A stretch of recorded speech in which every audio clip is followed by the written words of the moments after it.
Assalamualaikum warahmatullahi wabarakatuh. Nah, seperti biasa, aku akan menganalisis suatu video. Dan di video kali ini aku akan menganalisis video pidato Bapak mantan Presiden Amerika, yaitu Bapak Barack Obama, yang pernah datang ke Indonesia pada tahun 2009 untuk menyampaikan dan memberikan perkuliahan umum di Balai Rum Universitas Indonesia, yang pada saat itu dihadiri kurang lebih dari 6.000 orang. Pada pidatonya, beliau menyampaikan dan bercerita tentang masa kecilnya saat ia tinggal di Indonesia, tepatnya di Jakarta, daerah Menteng Dalam. Beliau juga menceritakan bagaimana keadaan Jakarta saat dulu dan saat sekarang. Di Indonesia, beliau merasa sangat senang dan bangga karena beliau menjadi salah satu bagian dari negara ini. Karena masyarakatnya yang ramah, sopan akan tetangga sekitar.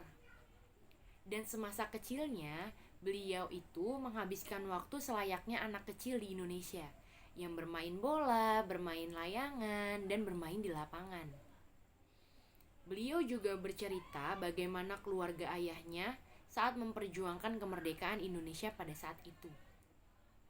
Dalam pidato tersebut, beliau juga bercerita bahwa ibunya telah mendapatkan penghargaan tinggi karena ibunya saat itu sangat dekat dengan Indonesia dan warga Indonesia. Pada saat masa jabatan Bapak Presiden Susilo Bambang Yudhoyono. Dan tidak hanya bercerita, beliau juga mengajak warga Indonesia dan Indonesia untuk saling bekerja sama dalam membangun perekonomian dunia, memperbaiki perekonomian global, karena Indonesia juga berperan penting dalam kemajuan ekonomi global. Dan selain itu, ternyata beliau juga belajar tentang Bhinneka Tunggal Ika saat beliau di Indonesia. Karena beliau belajar banyak dari Indonesia karena keberagamannya yang ada di Indonesia, namun Indonesia tetap berdaulat dan sejahtera. Nah, mulai dari situ beliau mulai untuk meredakan segala konflik yang ada di dunia. Contohnya, seperti dulu ada ketidakserasian antara umat agama Islam di Amerika Serikat. Lalu beliau juga ingin meredakan konflik antara Palestina dan Israel agar cepat selesai, cepat berdamai. Setelah itu, beliau juga ingin semua orang memiliki hak yang sama. Tidak ada yang dibandingkan dan tidak ada yang direndahkan.